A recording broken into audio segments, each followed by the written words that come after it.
بسم اللہ الرحمن الرحیم الحمدللہ رب العالمین وبہ نستعین وصلی اللہ وسلم علی سید الانبیاء والمرسلین وعلی آلہ واصحابہ اجمعین ومن تبعہم بإحسان الی یوم الدین اما بعد۔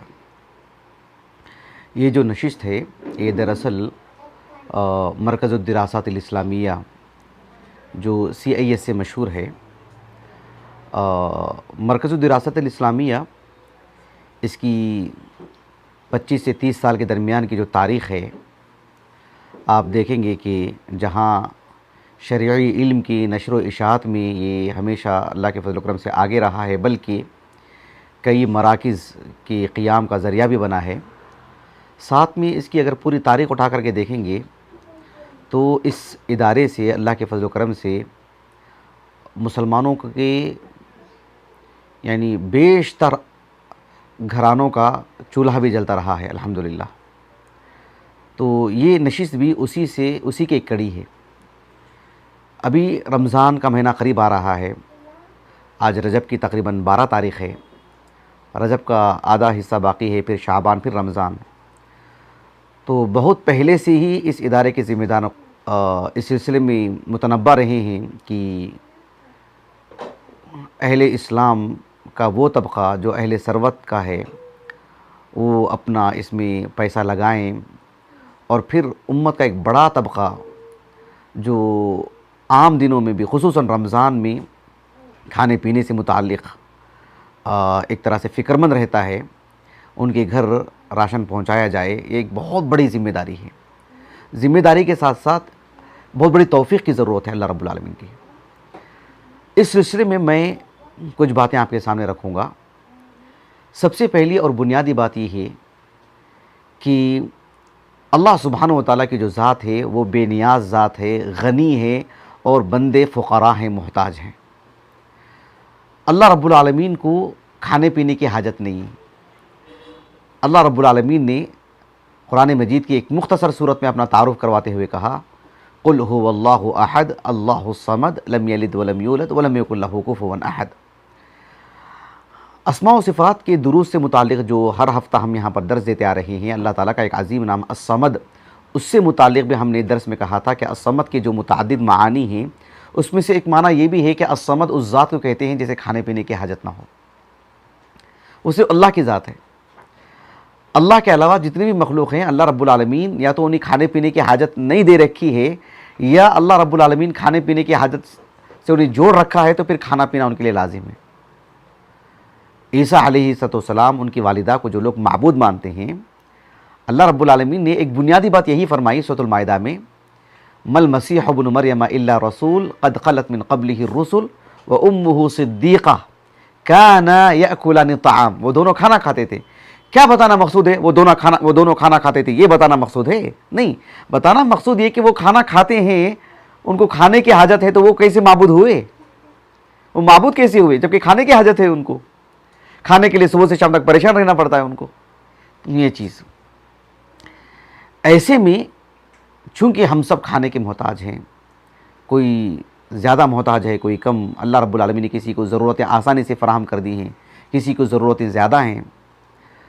ایسے میں کسی مسلمان کے پیٹ بھرنے کو لے کر فکر مند رہنا، اس کے دروازے پر جانا، اسے روزی روٹی پہنچانا، یہ اللہ کے ہاں بہت بہت محبوب عمل ہے۔ کوئی ہمارا دروازہ کھٹکھٹائے، اس سے قبل اس کے دروازے پر جائیں، اس کی ضرورت پوری کریں، یہ اللہ رب العالمین کو بہت پسند ہے، بہت پسند ہے۔ بلکہ اتنی بڑی نیکی ہے یہ، اللہ رب العالمین نے سورۃ البلد میں بیان فرمایا، فَلَقْتَحَمَ الْعَقَبَةَ وَمَا أَدْرَاكَ مَا الْعَقَبَةُ فَكُّ رَقَبَةٍ أَوْ إِطْعَامٌ فِي يَوْمٍ ذِي مَسْغَبَةٍ یتیماً ذا مقربہ او مسکیناً ذا متربہ۔ اللہ تعالیٰ نے کہا کہ ایک پہاڑ کی جو گھاٹیاں ہوتی ہیں، اس پر اوپر چڑھنا اترنا، سنبھل کر کے جانا، بچ کر کے نکلنا، کانٹے دار درخت ہوں، موذی کیڑے مکوڑے ہوں، جانور ہوں، خود گر کر کے مرنے کا اندیشہ ہو، کیا کچھ ہو سکتا ہے۔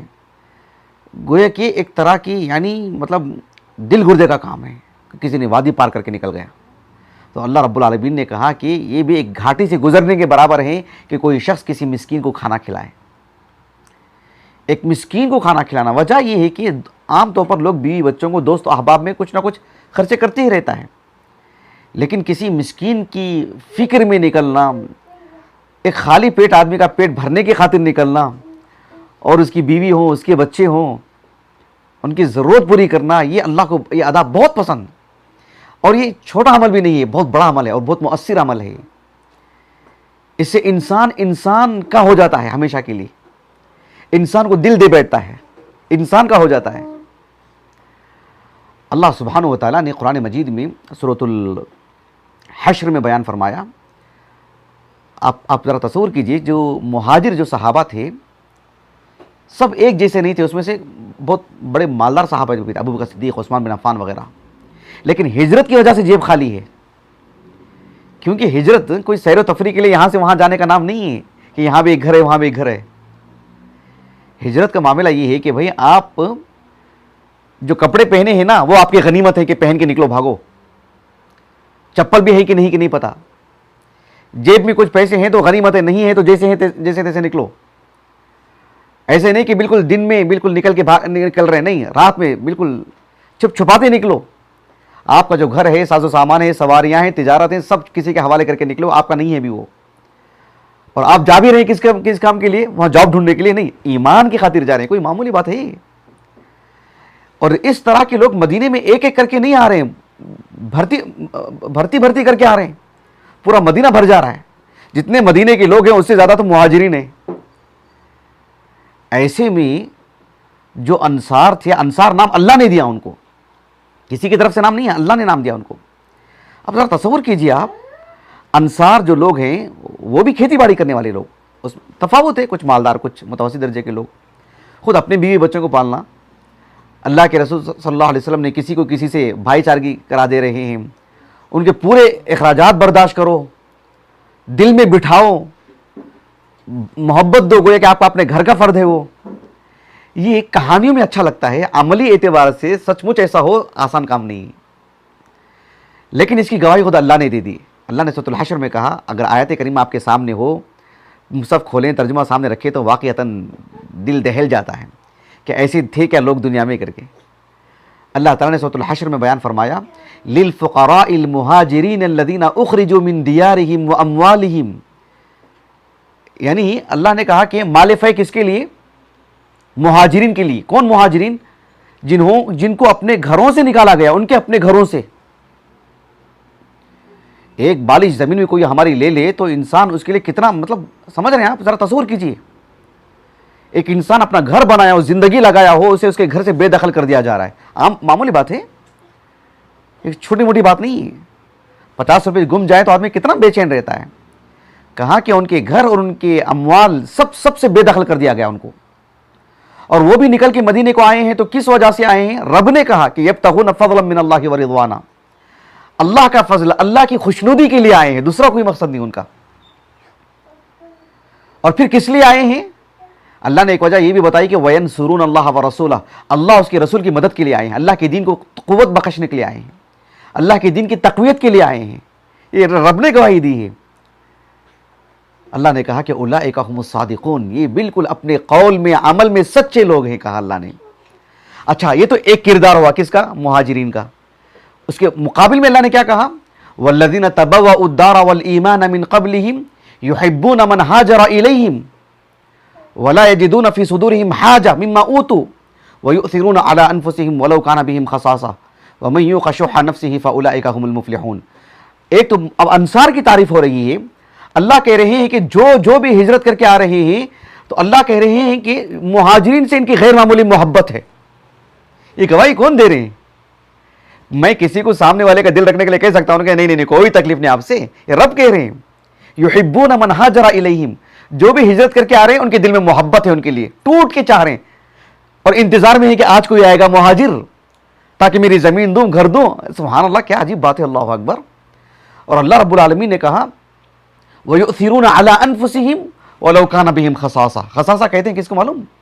خصاصہ کہتے ہیں ایسی بھوک کو اگر آدمی کو کچھ نہیں دیں گے تو بے ہوش پڑ جائے گا, گر جائے گا, ایسے ہی مر جائے گا آدمی. ایسی بھوک کو کہتے ہیں. ظاہر بات وہ انسان ہی سمجھے گا کیونکہ انسانی کو بھوک ہوتی ہے, در و دیوار تو سمجھ نہیں پائیں گے. تو اللہ نے کہا کہ ایسی بھوک بھی ہو تو پھر بھی وہ کسی مہاجر کو ترجیح دیں گے، بھئی تو کھا، بھئی آپ کھائیے، آپ کھائیں گے تو میرا دل خوش ہو جائے گا، اور میری حالت کیا ہے، میں پتہ نہیں کب گر جاؤں گا نہیں معلوم۔ اور یہ گواہی کس نے دی ہے؟ سب سے بڑی بات یہ ہے، سب سے بڑی بات ہے کہ رب بتا رہے ہیں، آیت ہے، آیت کریمہ۔ اللہ نے کہا وَمَن يُوقَ شُحَّ نَفْسِهِ فَأُولَٰئِكَ هُمُ الْمُفْلِحُونَ۔ مال کی جو انتہائی درجے کے ہمارے دل میں اللہ نے جو محبت کوٹ کوٹ کے بھر دیے ہیں نا، اس محبت کے بعد ہی اللہ کے راستے میں خرچ کر دینا، تب اللہ نے کہا کہ ایسے لوگ کامیاب لوگ ہیں۔ اب یہ جو آیت کریمہ ہے، اس آیت کریمہ کا ایک پس منظر بھی ہے، ایک واقعہ ہے، سبب نزول۔ امام بخاری رحمہ اللہ کی جو الجامع الصحیح ہے، اس میں ایک کتاب ہے، کتاب التفسیر، بہت ہی بڑی کتاب، کتاب التفسیر۔ کتاب التفسیر میں آپ سورۃ الحشر دیکھو، ابو ہریرہ رضی اللہ عنہ کہتے ہیں، اور ابو ہریرہ کون ہے؟ وہ خود بھی تو ایک مہاجر۔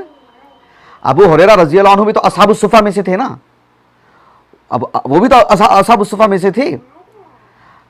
ابو ہریرہ رضی اللہ عنہ کہتے ہیں کہ اللہ کے رسول کے پاس ایک صاحب آئے اور آ کر کے کیا کہا معلوم؟ اے اللہ کے رسول، اصابنی الجہد، کہا کہ اے اللہ کے رسول، بھوک نے اتنا ستا دیا ہے، اتنا ستا دیا کہ بے چین ہوں میں، یعنی مطلب میری خودداری اور میری سب کچھ میں نے داؤ پہ لگا دیا، آپ سے کہہ دے رہا ہوں، بھوک لگ رہی ہے، مجھے برداشت نہیں ہے مجھے۔ اصابنی الجہد، یہ عربی زبان کا اسلوب بتا رہا ہے، لفظ بتا رہا ہے کہ بھوک نے ان کو کہاں تک لا کے پہنچا دیا ہے، کسی کے سامنے اظہار کرنے پر مجبور کر دیا ان کو، کہا کہ اصابنی الجہد۔ اب اللہ کے رسول علیہ السلام نے بھی آغاز کہاں سے کیا؟ ابو بکر سے، عمر سے، یہاں وہاں سے، سب سے پہلے اپنی ذات کو کہا کہ ارسل الی نسائہم، فوراً اپنی بیویوں کے پاس بھیجا۔ لیکن کیا ہے صورتحال؟ فلم یجد عندہن شیئا، ایک دانہ بھی نہیں تھا کسی بیوی کے گھر میں بھی، اللہ کے رسول کے، خود آپ کا معاملہ ایسا، اور آپ نے بھیجا بھی اپنی بیویوں کے پاس۔ اب اللہ کے رسول علیہ السلام نے وہ کردار ادا کیا جس کردار کو نمونہ بنا کر کے فی الحال یہ ادارہ ادا کر رہا ہے اللہ کے فضل سے۔ وہ یہ کہ آپ علیہ السلام نے اب سبھی صحابہ سے کہا کہ دیکھو ایک معاملہ ہے ہمارا۔ اللہ کے رسول نے کہا کہ الا رجل یضیفہ هذه الليلہ یرحمہ اللہ، کہا کہ تم میں سے کوئی ایسے ہیں جو ہمارے اس مہمان کی مہمان نوازی کر دے، وہ میرا مہمان ہے، کوئی ان کی مہمان نوازی کر دے، اور اس کے لیے میں دعا کرتا ہوں کہ اللہ اس پر رحم کرے۔ یہ نبی کی زبان سے نکلنے والے جملے کوئی چھوٹی دعا نہیں ہے کہ یرحمہ اللہ، یہ بہت بڑی دعا جب اللہ کے رسول کسی کو کہہ دیں یرحمہ اللہ۔ اب ایسی صورت تھی، اچانک حدیث میں تو صرف اتنے الفاظ آتے ہیں کہ قام رجل من الانصار، ایک انصاری صحابی کھڑے ہوئے، لیکن حدیث کے دیگر طرق سے بات معلوم ہوتی ہے کہ وہ ابو طلحہ ہیں رضی اللہ، متفق علیہ بات، نص سے ثابت ہے۔ ابو طلحہ انصاری رضی اللہ عنہ جو ام سلیم کی شوہر ہیں، وہ کھڑے ہوئے اور کہا کہ اللہ کے رسول وہ میرے مہمان ہیں۔ اب وہ لے کے گئے اللہ کے ان مہمان کو، فوراً اپنے گھر کو گئے، جا کر کے اپنی بیوی سے کہا کہ دیکھو ضیف رسول اللہ صلی اللہ علیہ وسلم لا تدخریہ شیئا، کہا کہ جانتے ہیں آج کون مہمان آئے ہیں؟ آج نبی کے مہمان ہیں، تو پھر گھر میں کوئی چیز ذخیرہ نہیں رہنا، آج جو ہے سب دسترخوان پہ ہو۔ آج کیوں؟ مہمان کون ہے؟ نبی کے مہمان ہیں۔ لیکن سبحان اللہ، ام سلیم نے کہا رضی اللہ عنہا واللہ ما عندي الا قوت الصبیہ، کہا کہ صرف چھوٹے ننھے بچوں کے لیے جو ہے نا وہی ہے، دوسرا کچھ نہیں ہمارے پاس۔ صحابی نے کہا کہ دیکھو اذا اراد الصبیۃ العشاء فنویہم، رات میں بچے اگر بھوک کا اظہار کرے نا تو بچوں کو سلا دو، اور تم کیا کرو؟ کہا کہ فتعالی فاطفئ النار، کہا کہ تم آؤ اور تم آ کر کے جو ہے مطلب چراغ گل کر دو، تم لائٹ آف کر دو، یہ معنی اس کا، اور ہم اپنے پیٹ سے متعلق کچھ کر لیں گے انشاءاللہ، ہم یا تو ہاتھ کی حرکت کریں گے یا پیٹ پہ کچھ باندھ لیں گے، ہم کچھ کر لیں گے۔ ہم مہمان رسول کے لیے ایسا کچھ نہیں ہونا۔ ابھی رات گزر گئی، صبح میں اللہ کے رسول کے پاس آئے، اللہ کے رسول سے ملاقات ہوتی ہی اللہ کے رسول نے کہا لقد عجب اللہ من فلان و فلانا، اللہ نے وہ میاں بیوی سے تعلق سے کردار سے تعجب کیا۔ اللہ نے کہا کہ ایسا بھی کوئی کر سکتا ہے؟ اب تعجب بندہ بھی کرتا ہے، مخلوق، اللہ جب تعجب کرتے ہیں تو وہ تعجب کس اعتبار سے؟ وہ اللہ کی شان کے اعتبار سے۔ اللہ تعالیٰ کے لیے صفت العجب، اس پر ہم نے مستقل درس دیا، ہم نے الحمدللہ، کہ اللہ تعالیٰ کے لیے تعجب کس معنی میں، ہم نے مستقل درس دیا الحمدللہ۔ تو اللہ نے تعجب کیا کہ یہ کیسے بندے ہیں، یہ مطلب اس حد تک بھی ان کا کردار ہے، ایسی بھی یہ ادا کر سکتے ہیں یہ معاملہ۔ اللہ نے تعجب کیا، اللہ اکبر، اور اللہ نے صرف تعجب نہیں کیا بلکہ اللہ نے قیامت تک کے لیے پڑھا جانے والا اللہ کا کلام قرآن میں اللہ نے آیت ہی نازل کر دیا اور کہا وَيُؤْثِرُونَ عَلَىٰ أَنفُسِهِمْ وَلَوْ كَانَ بِهِمْ خَصَاصَةٌ. یہ اس کے پیچھے کردار ہے. کتنی بڑی بات ہے, اللہ اکبر. یہ کوئی چھوٹی موٹی بات نہیں ہے, بہت بڑی بات ہے. آپ غور کیجئے کہ اللہ سبحانہ و تعالیٰ نے انسان کے دل میں مال کی بہت محبت رکھی ہے. جو کہتا ہے کہ میرے دل میں مال کی محبت نہیں ہے, امام شافعی رحمہ اللہ کہتے ہیں کہ وہ کذاب انسان ہے, جھوٹا انسان ہے وہ. کیونکہ اللہ نے جیسے انسان کی فطرت میں بہت ساری باتیں, کوئی کہے مجھے بھوک لگتی ہی نہیں, وہ کیسے نہیں لگتی؟ بھوک ہڑتال کا مطلب یہی ہے کہ بھئی آپ اس حساس چیز سے کسی کو اپنی بات منوا رہے ہیں, کیونکہ معلوم ہے کہ اس کے وہ مر جائے گا اگر نہیں دیں گے تو اس کو. بھوک ہڑتال کا مطلب ہی وہی. تو اللہ سبحانہ و تعالیٰ نے سورۃ الدہر میں کہا وَيُطْعِمُونَ الطَّعَامَ عَلَى حُبِّهِ, یعنی اس کھانے کے ان پیسوں کی محبت کے باوجود بھی کھلاتے ہیں. بھئی محبت ہی نہیں ہے, باسی آپ کہیں پھینک رہے ہیں, وہ جا کے دے, اس کا محبت نہیں ہے اس کو. آپ کو جس چیز کی آپ سے محبت ہے وہ چیز دے رہے تو وہ پھر ایک بڑا کردار ہے. وہ کہا کہ وَيُطْعِمُونَ الطَّعَامَ عَلَى حُبِّهِ مِسْكِينًا وَيَتِيمًا وَأَسِيرًا, محبت کے باوجود. آپ کو ایک بات بتاتا ہوں میں, آپ کو ایک اصولی بات. ایک مسلمان جنت کو جاتا ہے انشاءاللہ, جیسے انشاءاللہ ہم لوگ جب جنت کو جائیں گے تو جنت میں صرف اسی کا ثواب ملے گا کہ اللہ پر ایمان لائے, نبی پر ایمان لائے, اللہ کی کتابوں پر ایمان لائے, آخرت کے دن پر ایمان ہے. کیا اسی پر اجر و ثواب ہے؟ یا جیسے مثلا ٹخنوں سے اوپر کپڑا پہننا مثلا, یا سیدھے ہاتھ سے کھانا کھانا, مسجد کو جاتے ہوئے سیدھا پیر رکھنا, وہ ایک نیکی ہے, لیکن ایک اللہ پر ایمان لانے جیسی تو نیکی نہیں نا. کیا اس نیکی کا بھی اجر ملے گا یا صرف اصولی نیکیوں کا اجر ملے گا؟ بتائیے آپ لوگ. ہر نیکی کا اجر ملے گا نا.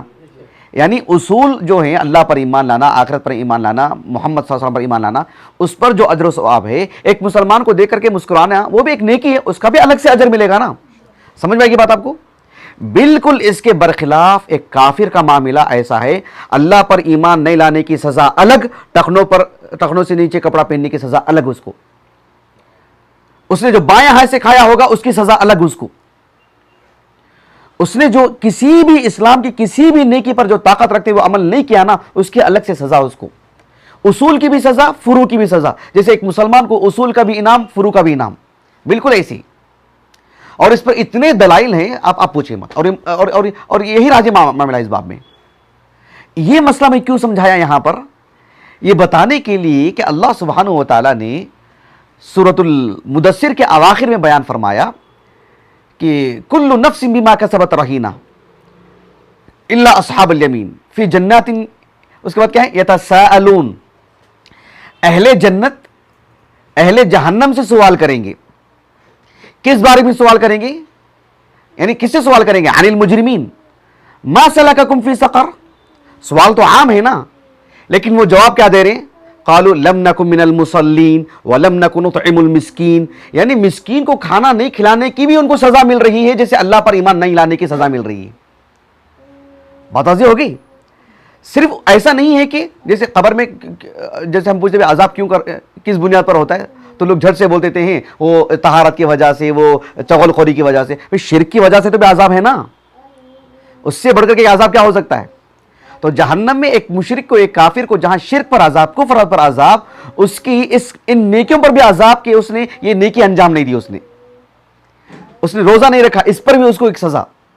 اس کے پاس طاقت تھی, پیسہ تھا اس کا, لیکن اس کو حج نہیں کیا, سزا. کر لیتا تو قبول بھی نہیں کرنے کی سزا. کیا سبحان اللہ. مطلب اندازہ لگائے کہ اس یعنی بے بسی پر, سبحان اللہ العظیم, اندازہ لگائیے آپ. تو یہاں پر جب جہنم میں پوچھا جائے گا بھی کیوں جہنم میں گئے, اور سوال کرنے والے اہل جنت ہیں, تو جواب یہ ہے ان کا.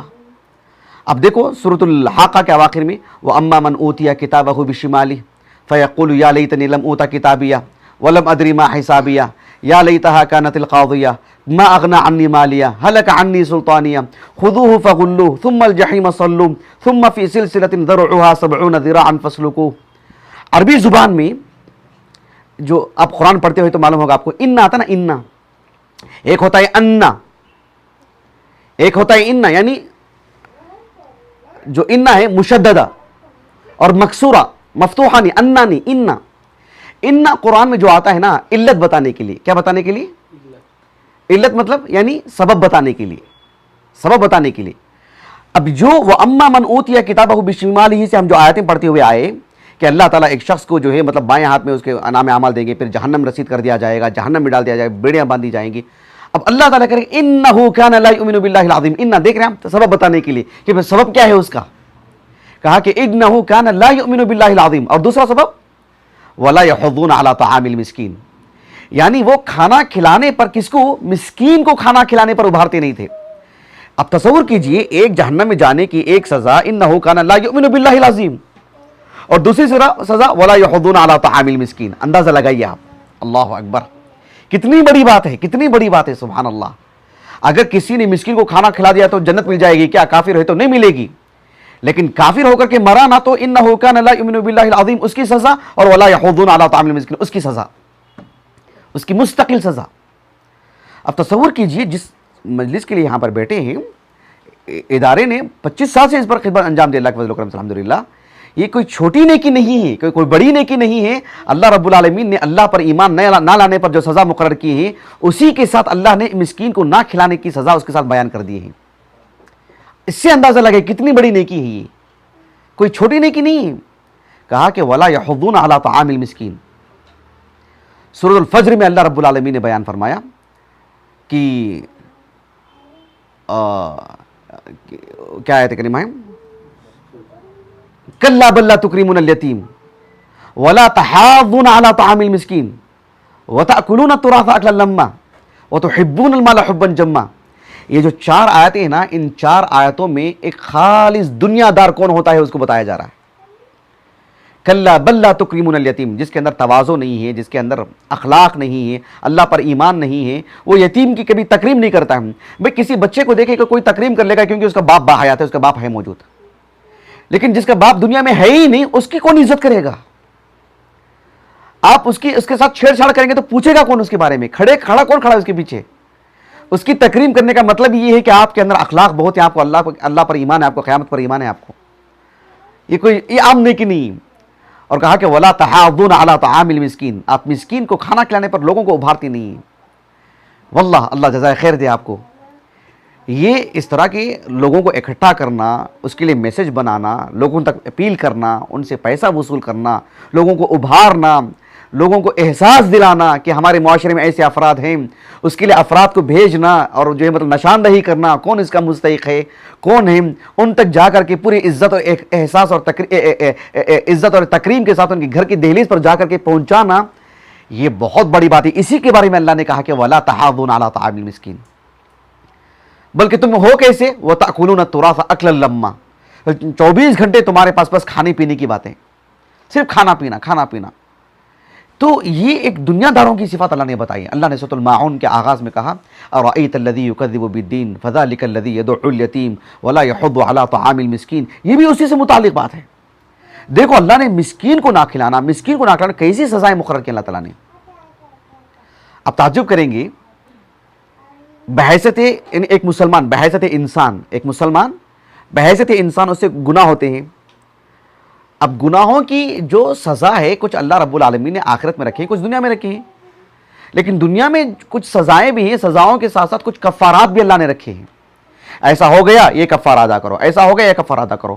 آپ دیکھو کسی ایک مسلمان سے بحیثیت انسان کچھ لغزش ہو جاتی ہے، اس کے لیے شریعت میں جو کفارہ ہے نا، کفارے میں بھی اللہ نے کھانا کھلانے کو رکھ دیا کہ مسکین کو کھانا کھلا دو تم پاک.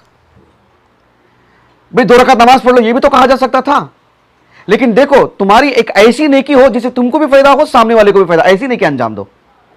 نماز پڑھو گے تو تمہاری نیکی، مسکین کو کھانا کھلائیں گے تو کھلانے کا ایک عمل ہے، تم اس گناہ سے پاک بھی ہو جا رہے ہو اور اس نیکی کا بھی اجر مل رہا ہے اور سامنے والے کا پیٹ بھی بھر رہا ہے. اندازہ ہے کفارے میں کیسی بات رکھی اللہ تعالیٰ نے. اللہ رب العالمین نے جو انسان جو قسم کھاتا ہے پورے وثوق کے ساتھ، یقین کے ساتھ، اس کو جب وہ توڑ دیتا ہے، اس کے لیے اللہ نے کیا فرمایا سورۃ المائدہ میں؟ لا يؤاخذكم الله باللغو في ايمانكم ولكن يؤاخذكم بما عقدتم الايمان فكفارته اطعام 10 مساكين من اوسط ما تطعمون اهليكم او كسوتهم او تحرير رقبه فمن لم يجد فصیام ثلاثۃ ایام ذالک کفارۃ ایمانکم اذا حلفتم. روزے کو بعد میں رکھے اللہ تعالیٰ نے. عبداللہ بن عباس کہتے ہیں رضی اللہ عنہما, کفارے میں اللہ نے جو چیز بیان کی ہے, جس ترتیب سے بیان کی ہے, آپ کو اسی ترتیب سے عمل کرنا ہے, اس میں سے اختیار نہیں کرنا ہے کوئی بھی, اس ترتیب سے جانا ہے. یہ نہیں کر سکتے تو وہ کرو, وہ نہیں کر سکتے تو وہ کرو, اسی ترتیب سے جانا ہے. تو پہلی بات کیا رکھی اللہ تعالیٰ نے, فَكَفَّارَتُهُ إِطْعَامُ عَشَرَةِ مَسَاكِينَ مِنْ أَوْسَطِ مَا تُطْعِمُونَ أَهْلِكُمْ أَوْ كِسْوَتُهُمْ أَوْ تَحْرِيرُ رَقَبَةٍ. تم نے جو قسم جو توڑ دی ہے نا, اس کا کفارہ کیا ہے؟ 10 مسکینوں کو ڈھونڈو, 10 مسکینوں کو کھانا کھلاؤ, یا ایک مسکین کو 10 دن کھلاؤ آپ. تو پھر لیکن آپ جائیں ان کے پاس, آپ جائیں مسکین کے پاس. اب آپ کا معاملہ ہے, اب آپ کی موت آنے سے پہلے کفارہ ادا کرو, کیونکہ آپ کو کفارہ ادا کرنا ہے آپ کو. تو پھر آپ کو وہ کام انجام دینا ہے آپ کو. سبحان اللہ, اندازہ لگائیے آپ کو, یعنی علی الفور. اس لیے کہ اللہ نے کہا کہ فکفارتو, فا جو ہے نا بتا رہا ہے کہ قسم توڑ دیے, ابھی بیٹھے اٹھو وہاں سے, ابھی جاؤ, یہ مانا اس کا. تو اللہ سبحانہ و تعالیٰ نے اندازہ لگایا کہ کھانے پینے کو کیسے جوڑ کے رکھے. ایک شخص اپنی بیوی کو کہتا کہ یہ میری ماں جیسی ہے. آج عام طور پر ہمارے معاشرے میں یہ کہتے ہیں, نہیں کہتے ہیں, ہمیں اس کا اندازہ نہیں ہے, لیکن ایسا قصہ ہو سکتا ہے. قرآن عالمی سطح کی کتاب ہے, کسی بھی گھر میں یہ بات ہو سکتی ہے, کسی بھی زمانے میں ہو سکتی ہے. اللہ رب العالمین نے ان کے لیے بھی کیا بیان فرمایا, کہا کہ الذین یظاہرون منکم من نسائہم ما ہن امہاتہم ان امہاتہم الا اللائے ولدنہم وانہم لیقولون منکرا من القول وزورا وان اللہ لعفو غفور. والذین یظاہرون من نسائہم ثم یعودون لما قالوا فتحریر رقبۃ من قبل ان یتماسا فمن لم یجد فصیام شہرین متتابعین. اس کے بعد کیا کہا اللہ تعالیٰ نے, فمن لم یجد فاطعام 60 مسکینا. والذین یظاہرون من نسائہم ثم یعودون لما قالوا فتحریر رقبۃ من قبل ان یتماسا فمن لم یجد فصیام شہرین متتابعین من قبل ان یتماسا شہرین متتابعین. فمن لم یجد, اللہ رب العالمین نے کہا کہ جو یا تو ایک گردن آزاد کرے, یا پھر وہ 2 مہینے مسلسل روزہ رکھے, یا 60 مسکینوں کو کھانا کھلائیں. 60 مسکینوں کو کھانا کھلانے میں آپ کو اتنا مطلب دم نہیں ہے, ایسے گناہ مت کیا کریں, یہ مانا اس کا. بھائی ایسا گناہ کر رہے ہیں تو پھر کھلائیے 60 مسکینوں کو کھانا, کیونکہ اتنا بڑا گناہ ہے آپ کا کہ 60 مسکینوں کو کھانا کھلائیں گے آپ. فَيُطْعَامُ 60 مسکینہ کہا رب العالمین نے, 60 مسکینوں کو. اندازہ لگائیے, اللہ اکبر. کفارت میں ایسا رکھا رب العالمین نے, ہر چھوٹی موٹی بات میں مسکین کو کھانا کھلانے پر. ایک آدمی کے گھر میں کھانا تیار ہے, یا تو پیٹ بھر کر کے بھی ہے, پھر بھی ہم کھلا رہے ہیں, یہ جائز نہیں کیا؟ بالکل جائز ہے, مباح ہے. لیکن اللہ رب العالمین نے جو اجر و ثواب اور جو بالکل ایک بڑا کردار جو بیان کی ہے وہ مسکین کو کھانا کھلانے پر, کہ آدمی نیچے اترے اور ڈھونڈے اور مسکین کو کھانا کھلائے. بہت بڑی بات ہے, یہ بہت بڑی بات ہے. آپ کو ایک واقعہ سناتا ہوں, آپ دنگ رہ جائیں گے کہ کھانا کھلانے سے متعلق شریعت کہاں تک سوچتی ہے. ایک عظیم حکم پر تک روک لگاتی ہے شریعت, ایک عظیم اللہ کی فرما برداری تک میں اللہ تعالیٰ نے ایک طرح کی روک لگائی. کس طرح کی فرما برداری میں روک کیسے لگائی وہ میں آپ کو بتاتا ہوں. آپ دیکھو, صحیح مسلم کی حدیث ہے, ایک کتاب الاضاحی صحیح مسلم میں ایک صاحب ہیں جن کا نام ہے عبداللہ ابن ابی بکر ابن عمر ابن حزم. 130 پر 9 ہجری سن وفات ہے ان کا, 135 ہجری. صغار تابعین میں سے ہیں, کتب ستہ کی سبھی کتابوں میں آپ کے مرویات ہیں. وہ کہتے ہیں کہ میں عبداللہ ابن واقد کو یہ کہتے ہوئے سنا. عبداللہ بن واقد کون ہیں؟ اللہ کے رسول کے صحابی عبداللہ بن عمر بن خطاب ہے نا, ان کے پوتے. عمر بن خطاب کے نہیں, عبداللہ بن عمر کے پوتے عبداللہ بن واقد عبداللہ بن عمر کے بیٹے ہیں.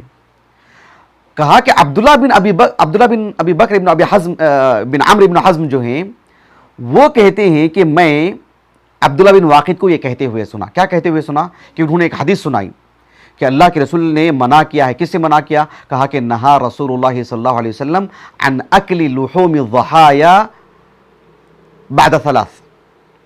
کہا کہ اللہ کے رسول صلی اللہ علیہ وسلم نے عید الاضحیٰ پر جس آدمی نے جس جانور کی ذبح کیا نا, 3 دن ہی کھانا, 3 دن کے بعد نہیں کھانا, 3 دن کے بعد اس کے لیے جائز نہیں. اب یہ حدیث عام ہے اور حدیث صحیح ہے اللہ کے رسول کی ہے. اللہ کے رسول کی حدیث عام ہے, معروف ہے, اور صحابہ میں بھی معروف تھی. یہ حدیث سنائی کس نے؟ عبداللہ بن ابی بکر ابن عمر ابن حزم, جن کی کنیت ابو محمد ہے, علماء مدینہ میں سے اور معروف جید عالم دین. انہوں نے یہ حدیث عبداللہ بن واقد کو سنائی. عبداللہ بن تھوڑا سا میں عکس کر دیتا ہوں، عبداللہ بن واقد نے یہ حدیث سنائی، کس کو؟ عبداللہ بن ابی بکر کو۔ اب وہ اپنی خالہ کے پاس آئے، وہ مدینے کی عظیم فقیہہ، خواتین میں ان کے ہوتے ہوئے اس سے بڑی کوئی فقیہہ نہیں تھی، ان کا نام تھا نام زبان پہ نہیں آ رہا ہے، کیا نام ہے، نصر اللہ العافیہ والسلامہ، ام المؤمنین عائشہ رضی اللہ عنہا کی شاگردہ عمرہ بنت عبد الرحمن، زبان پہ نام نہیں آ رہا تھا، عمرہ بنت عبد الرحمن، معروف، اس نام سے مدرسہ بھی ہے، میں اب مدرسے کو یاد کر رہا تھا، اس مدرسے کا نام کیا ہے۔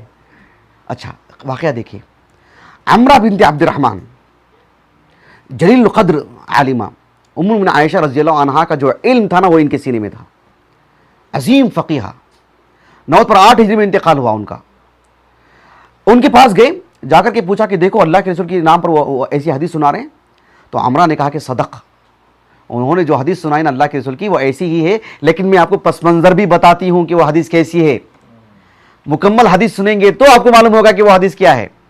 اچھا چلیے حدیث سنائے، کیا ہے؟ کہا کہ ام المؤمنین عائشہ رضی اللہ عنہا نے مجھے بیان کیا، ہوا ایسے کہ نبی کریم صلی اللہ علیہ وسلم کے زمانے میں ایک مرتبہ مدینے سے باہر کچھ گاؤں کے کچھ افراد آئے، اور حدیث میں جو لفظ آتا ہے نا دفہ کا لفظ آتا ہے، دفہ ابیات اہل المدینہ، اہل البادیہ، دفہ ابیات اہل البادیہ، مطلب قرب و جوار کے مدینے کے باہر کے کچھ لوگ دفہ کہتے ہیں، یعنی ایک آدمی صحیح سے چل نہیں پا رہا ہے، جھک گیا ہے، سمجھ رہے ہیں، مطلب جھک گیا ہے بھوک کی وجہ سے، پہننے کے لیے کپڑے نہیں، کھانے کے لیے کھانا نہیں، چلنے نہیں ہو رہا ان کو، جیسے چھوٹا موٹا کیڑا دھیرے دھیرے دھیرے دھیرے کر کے چلتا نہیں، کہا کہ دفہ، وہ ایسے چلتے ہوئے آ رہا ہے، لفظ دیکھو کیسے بیان کیا۔ وہ آئے اللہ کے رسول کے پاس، اللہ کے رسول سے رہا نہیں گیا، اور وہ کب آئے تھے؟ وہ حضرت الاضاحی، عید الاضحیٰ کی مناسبت سے آئے تھے وہ۔ اب اللہ کے رسول نے کہا صلی اللہ علیہ وسلم، دیکھو جن لوگوں نے بھی جانور ذبح کیے، جو بھی اپنے اپنے گھروں میں، کہا کہ کلو وادخروا ثلاثا، کیا کہا؟ کلو وادخروا، کلو لا تدخروا، ایسے کہا، کلو وتصدقوا، نہیں حدیث کے الفاظ کیا ہیں؟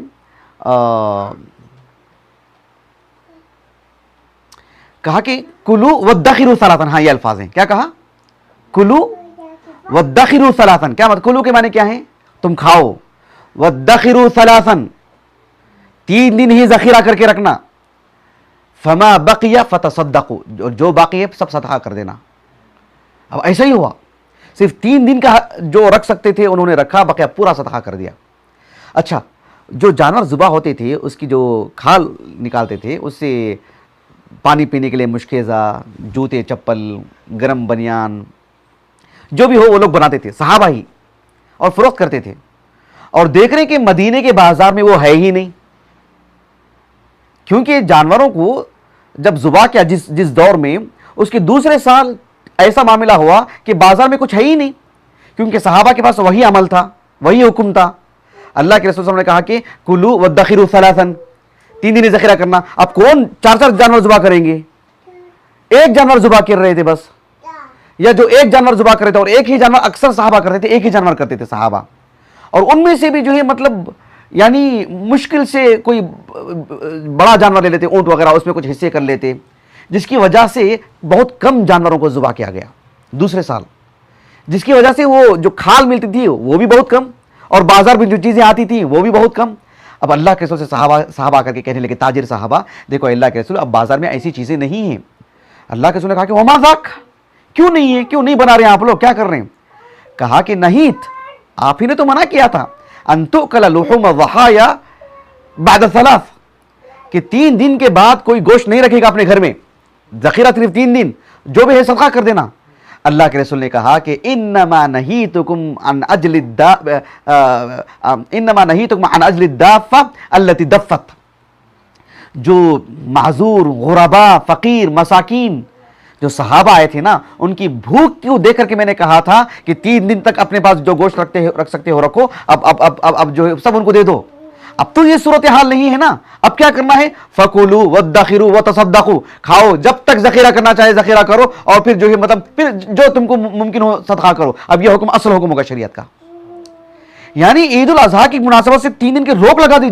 جو شریعت کا حکم چلتے آ رہا تھا, اللہ کے رسول نے اس پر روک لگا دی کہ ذخیرہ نہیں کرنا, ابھی سب صدقہ کرو. ایمرجنسی کیسا قدم اٹھایا اللہ کے رسول نے. یعنی کسی کا پیٹ بھرنا, یعنی آپ تصور کیجئے کہ مدینہ ایک مسلم ریاست ہے, اس میں آپ نے جو ایک بڑا طبقہ آیا تھا ان کی وجہ سے آپ نے اس پر روک لگا دی, جو معمول تھا اس پر روک لگا دی, اور اس کا اتنا اثر پڑا صحابہ پر کہ دوسرے سال کم جانور ذبح کیے گئے, کہ بازار میں جو مطلب کوئی چیز بن کے نہیں آ رہی جو جانوروں کے کھال سے بن کے آتی ہے, سب پر سب ہے ہی نہیں کوئی چیز. تو اللہ کے رسول نے کہا کہ اچھا اس حکم کی بنیاد پر آپ کر رہے تھے, کہا کہ انما نہیتکم عن اجل الدافہ التی دفت. میں تو جو غربا مساکین جو جن کو چلنے تک نہیں ہو رہا تھا, میں نے ان کی پیٹ بھرنے کے لیے میں نے یہ حکم دیا تھا. اب ایسی بات نہیں ہے فَكُلُوا وَادَّخِرُوا وَتَصَدَّقُوا, کھاؤ بھی ذخیرہ بھی کرو اور صدقہ بھی کرو. تصور کر رہے ہیں آپ کتنی بڑی بات ہے. میں اپنی بات کو ختم کرتا ہوں آخر میں ایک حدیث سنا کر کے, جو حدیث کے براہ راست رمضان سے متعلق ہے. ایک حدیث ہے جسے امام ابو عیسیٰ ترمذی رحمہ اللہ اپنی السنن کی ابواب الصوم میں لائے ہیں, اور وہی حدیث امام ابن ماجہ رحمہ اللہ اپنی السنن کی کتاب الصیام میں لائے ہیں. اللہ کے رسول علیہ الصلوۃ والسلام کے ایک صحابی زید ابن خالد الجوہنی رضی اللہ عنہ, وہ کہتے ہیں کہ اللہ کے رسول نے کہا صلی اللہ علیہ وسلم, من فطر صائما, جس نے ایک روزے دار کو افطار کروایا. ایک عام روزے دار کو افطار کرنے کا ثواب مسکین کو کر کے نہیں بتا رہے, مسکین کو ہوگا تو کیا ہوگا اندازہ لگائیے. من فطر صائما, جس نے ایک کسی بھی روزے دار کو اس کی افطار کا بندوبست کر دیا. آپ صلی اللہ علیہ وسلم نے فرمایا کہ اس کے لیے ایک روزے دار کا جو مکمل اجر ہوتا ہے وہ مکمل اجر اس کو ملے گا. من فطر صائما کان له مثل اجرہ, جیسا اجر ایک روزے دار کا اجر کیا ہے, رمضان آتی ہے ہم سنتے رہتے ہی نہیں, اس کا اجر تو جنت, اس کا اجر تو اللہ دیں گے, یہ دیں گے وہ دیں گے, ایسا ہوگا ویسا ہوگا. کہا کہ کان مثل اجری, کان له مثل اجری, ایک روزے دار کا مکمل جو ثواب ہے, مکمل ثواب اس کو جو من فطر صائما, جو کسی بھی روزے دار کے لیے افطار کا بندوبست کر دیتا ہے. اچھا ایک روزے دار کا مکمل اجر اس کو مل جا رہا ہے تو اس کو گھاٹا ہو جا رہا ہے کیا؟ اللہ کے رسول نے کہا کہ غیر اللہ ینقص من اجر الصائم شیئا, اس روزے دار کا رتی برابر بھی اجر کم نہیں ہوگا, اس کا جو ہوگا نا آپ کو مکمل ہوگا. اس کو تم کو تمہارے روزے کا بھی ثواب, افطار کرانے کی وجہ سے اس کے بھی پورے روزے کا ثواب, اور اس میں کوئی بات ہو سکتی ہے. اللہ کی رحمت بہت وسیع ہے.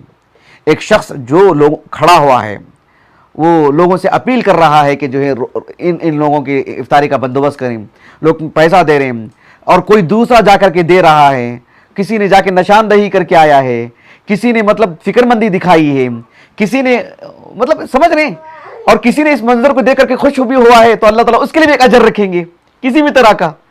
کوئی تو محروم ہو ہی نہیں رہا ہے. اللہ سبحانہ و تعالیٰ کیا ہے, بہت بڑی بات. یعنی یہ گویا کہ ہم یہ دیکھ رہے ہیں کہ ایک شخص ہمارے دروازے پر آنے سے پہلے 2 مہینے پہلے بیٹھ کر کے یہ مجلس تیار کی جا رہی ہے, ایک میٹنگ ہو رہی ہے, ایک مشاورتی مجلس ہو رہی ہے کہ جو ہے مطلب کیسے ان کے گھر تک جائیں. اللہ کو یادہ کتنی پسند آئے گی. اس کے بعد اگر اس کے بعد کسی کا انتقال بھی ہو جائے نا تو اس کا اجر تو اللہ کے یہاں ضرور ملے گا, اس کو نیتوں کا اجر تو ضرور ملے گا الحمدللہ. اس لیے پوری فراغ دلی سے, پوری وسعت سے اس میں شریک رہیں تو اللہ رب العالمین کے ہاں بہت اجر انشاءاللہ تعالیٰ. کیونکہ چھوٹی بات نہیں ہے. کل قیامت ایسے حدیث نہیں سنتے میں بھوکا تھا, کیا مطلب اس کا؟ مطلب ہے کہ ایک مسکین اور ایک مسلمان اور ایک روزے دار, اب دیکھو چیزیں کیسے جڑ رہی ہیں. اللہ تعالیٰ سے دعا ہے کہ اللہ رب العالمین ہمیں روزے دار مساکین کی افطاری کا بندوبست کرنے کی جو سعادت اللہ رب العالمین نے دیے ہیں, اللہ تعالیٰ اسے قبول فرمائے, اور اس ادارے کے ذمہ داران کو اور ان کے دیگر رفقاء کو اور جو بھی عملہ ان کے ساتھ اس کام میں لگا ہوا ہے, اللہ رب العالمین اس کا بھرپور اجر عطا فرمائے. اللہ تعالیٰ سیئات کو حسنات سے بدل دے, اللہ تعالیٰ ذخیر آخرت کرے, اور اللہ تعالیٰ اس کا بہترین اجر عطا فرمائے. سبحانک اللہم و بحمدک اشہد ان لا الہ الا انت استغفرک و اتوب الیک.